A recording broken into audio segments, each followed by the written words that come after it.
শুভ সন্ধ্যা। Share বাজারের মূল খবর ডেইলি মার্কেট আপডেটে আপনাদের স্বাগতম। সূচক আজ 63.08 পয়েন্ট বা 1.15% হারিয়ে 5,408 পয়েন্টে অবস্থান নিয়েছে। বাজারের লেনদেনের পরিমাণ ছিল 706 কোটি টাকা, যা আগের দিনের তুলনায় 20.62% কম।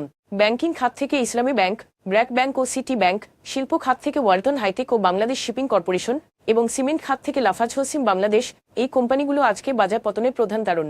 খাতভিত্তিক রিটার্ন অনুযায়ী শুধুমাত্র ট্যানারি খাত 0.37% প্রবৃদ্ধি অর্জন করেছে। অপরদিকে সিমেন্ট খাত 2.65% হারিয়ে সবচেয়ে বেশি ক্ষতিগ্রস্ত শেয়ার হিসেবে বিবেচিত হয়েছে। আজকের শীর্ষ 20 ক্ষতিগ্রস্ত কোম্পানির মধ্যে ছিল 7টি মিউচুয়াল ফান্ড ও 4টি ব্যাংক।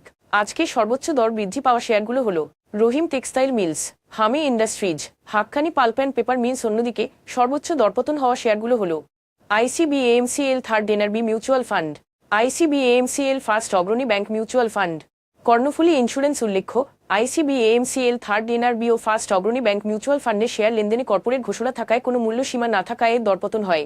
বাকি শেয়ারগুলোর মূল্য পরিবর্তনের ক্ষেত্রে কোন মূল্য সংবেদনশীল তথ্য প্রকাশ করা হয়নি।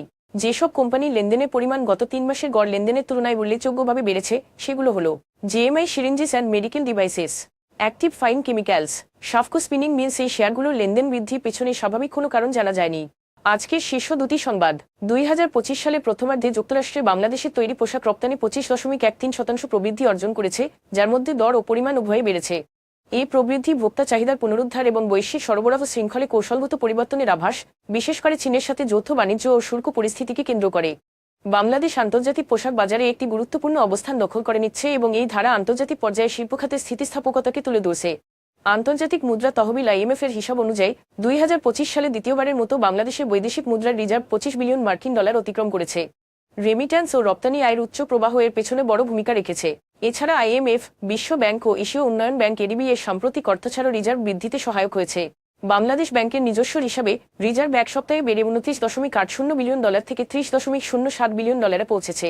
এই ইতিবাচক গতি দেশের অর্থনৈতিক স্থিতিশীলতা ও বৈদেশিক চ্যালেঞ্জ মোকাবিলার সক্ষমতা আরও জোরদার করছে। আজ এ পর্যন্তই, ধন্যবাদ।